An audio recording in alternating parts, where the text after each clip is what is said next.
Well, Harry and Meghan have taken aim at the British press, accusing tabloids of perpetuating racism and misinformation. The Duke of Sussex delivering this brazen dressing down of the royal press pack. Royal editor of the Daily Mirror, Russell Myers, joins us live from London. Good morning to you, Russell. I mean, they're accusing you of being an extended PR arm of the royal family. How do you feel about that?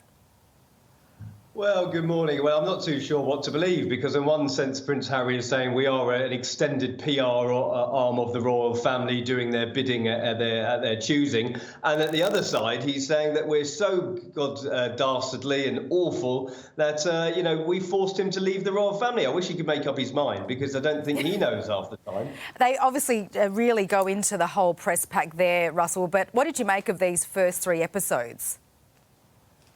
Well, apart from just a load of sixth form students talking politics, I mean, that seemed rather ludicrous what Harry was just talking. However, the 3 new episodes, the first in this series, were quite interesting, I thought. And I thought it started off well for Harry and Meghan. They're obviously trying to paint a picture of their love story, about how they were 2 innocent pawns in this big game, this big machine of a royal nightmare that they had to leave. But it got personal, and I thought that was, the attacks are labelled on William to say that he completely disregarded any concerns that Harry had, saying that William and Kate were basically 2 stiffs who had no personality at all. I thought it was rather unsavoury.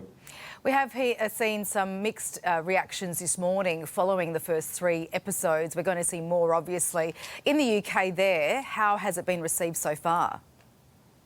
Well, I think it's just another wine-a-thon, and unfortunately for Harry and Meghan, their lack of awareness is really showing through here, because I think on one of the particular points which has really riled a lot of people is Meghan pretending that she didn't know, royal protocol. She was instructed by Harry on how to curtsy, and then she does this huge theatrical bow while he's sitting next to her very, very sheepishly, and she's basically taking the mickey out of not only just the royal family and the Queen, but this is Harry's grandmother, and it shows a distinct lack of awareness, a distinct lack of integrity and a bit of a lack of class as well. And I think that is where they will come a cropper because, they've tried to sort of whitewash their reputations in all of this. And I don't think it's working out for them.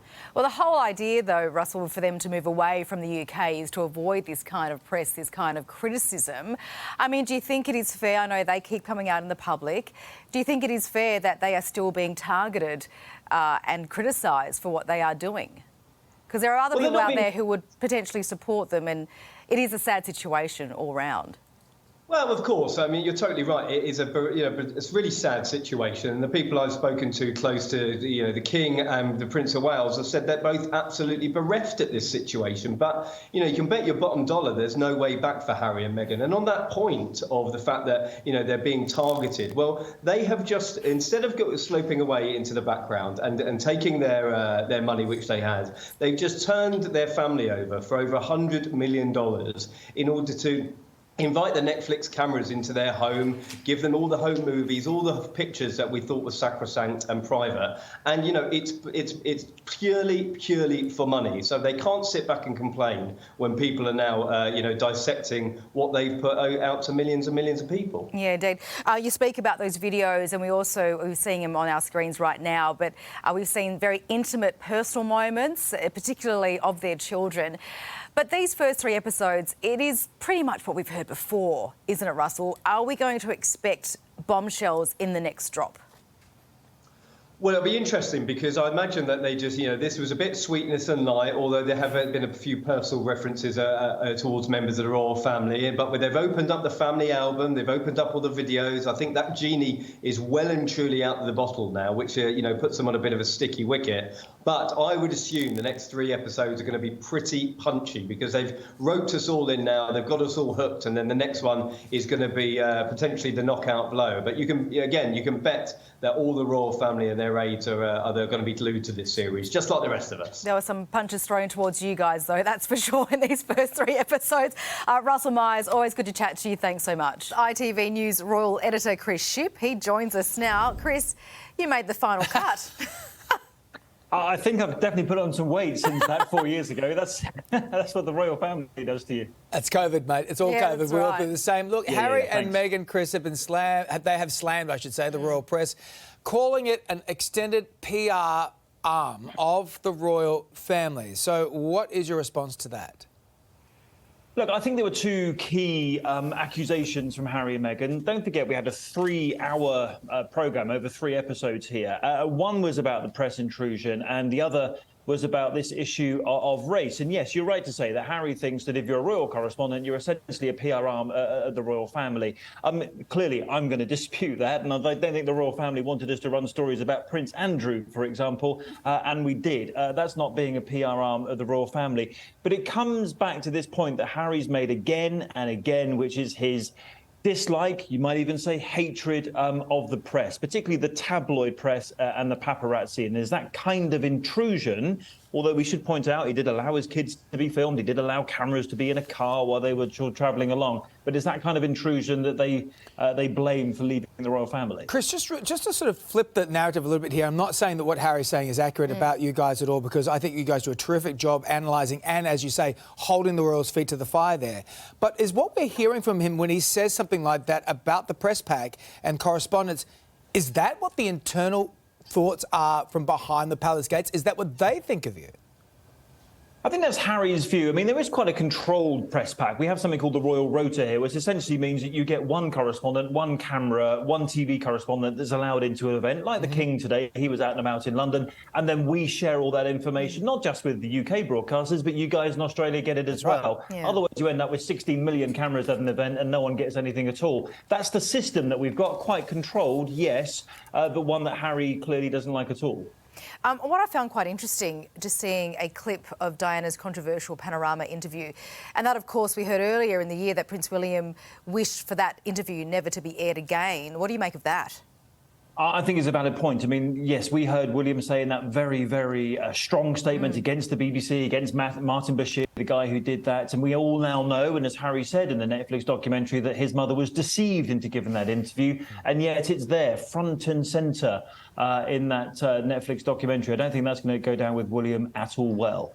No, but unfortunately, that's just what Netflix do, isn't it? And I found it really interesting because there are parallels between that moment in time with Diana, with the Andrew Morton book and that Martin Bashir interview, and this now. So do you think this documentary is going to influence the way that people perceive Meghan and Harry, Chris?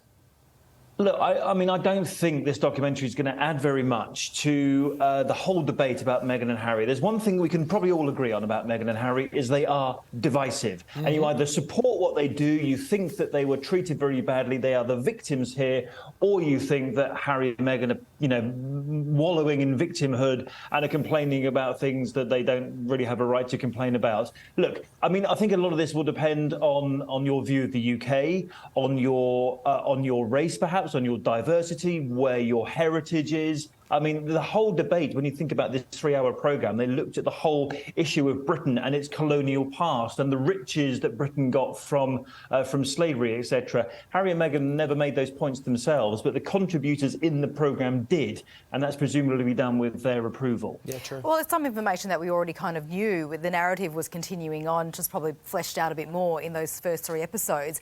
So what can we expect in the next drop, which is the next 3, I suppose, their next volume on Netflix? Can we see some new information, any bombshells revealed?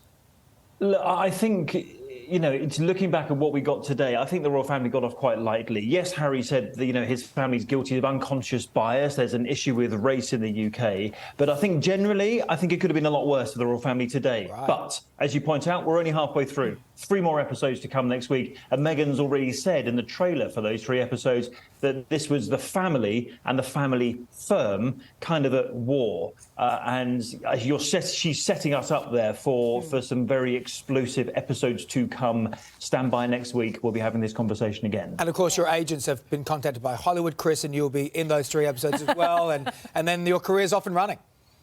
Well, the checks are coming in. Literally, I can't. I'm sure they are. I'm sure they are. The residuals are coming in. I wish they were. Chris, thank you so much. Thanks. We have reporters on both sides of the Atlantic. First, let's go to the US with our correspondent, Jonathan Kershaw. Jono, this documentary has the whole world talking this morning.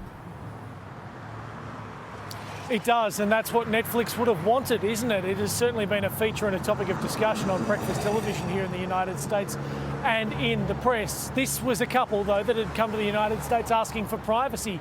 In the 3 episodes of the docuseries that was released overnight, they have been very candid and open, releasing intimate details of their personal and private lives, everything from text messages to home videos of their life here in California, going for walks in national parks, picking flowers in the backyard and taking photos of hummingbirds, even featuring images of their son Archie, who they have largely kept out of the public eye since they moved here. There was also plenty of discussion around racial issues. We heard from Meghan's mother, Doria Ragland, about how she had advised her daughter that what she was going through in regards to scrutiny from the press was because of her race.